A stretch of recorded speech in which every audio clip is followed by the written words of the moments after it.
Once upon a time, in a small quiet village nestled between towering mountains and a rushing river, there lived a young girl named Amina. She was born into a family of modest means, but had the kind of joy and curiosity that made her stand out. Her parents, however, were strict, traditional, and had a rigid view of how life should be lived. Her father, Hassan, was a esteemed man who believed that woman's place was in the home, while her mother, Mariam, lived under the same constraints but never questioned them. From a very young age, Amina's dreams were different from what her parents have envisioned for her. She was brilliant, always top of her class, and dreamed of becoming a lawyer.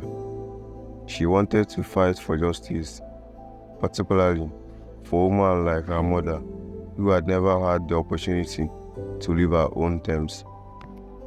But in Hassan's eyes, these dreams were rebellious and dishonorable. He believed that Amina's place was to marry, bear children, and carry on the household tradition. As Amina grew up, the tension between her and her parents became unbearable. She tried to explain her ambition to her father countless times, hoping that he would see her passion and understand her desire to make a difference in the world. But each conversation ended the same way, with her father's voice raised in anger and her mother quietly weeping in the corner, afraid to speak against her husband. One day, the conflict became to a head. Amina had been accepted into a prestigious university in the city, and she was overjoyed. It was a dream come true, an opportunity to chase her goals and become the lawyer she had always wanted to be. But when she brought the news to her parents, her father's face darkened. "You think you can leave this house and forget your duty? You think you can bring shame to this family by chasing foolish dreams?" Hassan roared. "But father, this is my dream. I want to make a difference. I want to help people," Amina pleaded, her voice shaking but full of determination. "You are no longer my daughter," her father said coldly. "If you leave this house, don't ever think of returning. You will be dead to us." Mariam, torn between her love for her daughter and her fear of her husband, said nothing. He simply wept as Amina packed her bags and left that evening, disowned by the family she had loved so dearly. The city was a far cry from the quiet village Amina had grown up in. It was loud, chaotic, and unforgiving, but Amina was determined to make it on her own, with nothing but her scholarship and a fierce will to succeed. She threw herself into her studies. The path was not easy. There were days when she went hungry, nights when she slept in a small cold apartment, barely big enough for a bed, and moments when the loneliness of being cut off from her family felt like too much to bear. Despite the hardship, Amina excelled in her studies. She graduated at the top of her class, earning a law degree with honors. Soon after, she was offered a job at a prestigious law firm in the city. It was the break she had been working toward, the chance to finally become the career she had dreamed for so long.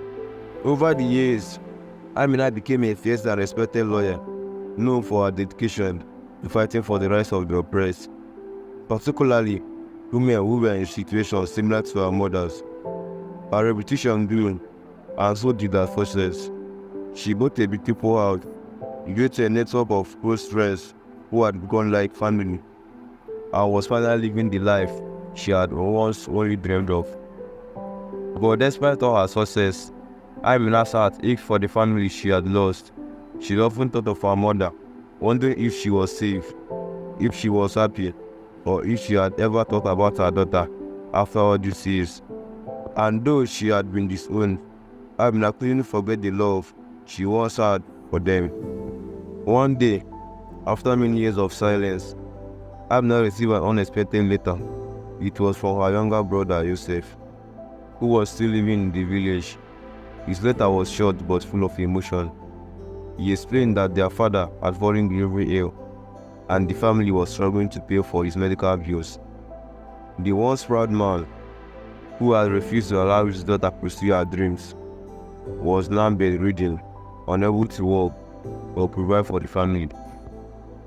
Her mother, Yusuf explained, was heartbroken and overwhelmed. They had exhausted all their savings and had no one to turn up for help. It was clear from the letter that Yusuf was too proud to ask outright. But Amina understood the unspoken plea her family needed help. Despite the pain of the past, Amina knew what she had to do. Without hesitation, she took leave from her job and returned to the village. For the first time in years, when she arrived at her childhood home, it was as if no time had passed. The same small house, the same winding road, the same memories, both good and bad, came flooding back. When Amina entered the house, her mother, now older and more frail, looked at her with a mixture of shock and relief. Without a word, Mother rushed to her daughter and held her tightly, sobbing into her shoulder. It was a moment of reconciliation, unspoken but deeply felt. Amina went to her father's bedside, where the once strong man lay weak and fried. For a long time, they stared at each other in silence. Then, with a voice barely above a whisper, Hassan spoke. "I was wrong," he said, his heart filled with regrets. "I was wrong to push you away." Tears filled Amina's eyes, but she simply nodded, knowing that the pain of the past could not be undone, but could be forgiven. From that moment on, Amina took charge of her family's welfare. She used her savings to pay for her family's medical care, and although the illness left him weak, he eventually recovered enough to walk and live comfortably. Amina also helped her younger brother Yusuf to get into a booth in the city, ensuring that he would have a brighter future. Over time, Amina became the breadwinner of the family. The girl who had once been disowned and cast aside was now the one supporting her parents and ensuring their well-being. Her mother, once silent and submissive, began to see the world differently, often telling Amina how proud she was of her accomplishments. In the end, Amina had not only become the lawyer she had always dreamed of being, but had also become the pillar of her family, proving that sometimes the strongest people are those ones who have been through the most hardship. And though she had faced many challenges along the way, Amina knew that she had found her true calling, not just as a lawyer, but as a daughter, a sister, and a healer of bonds that have been once broken.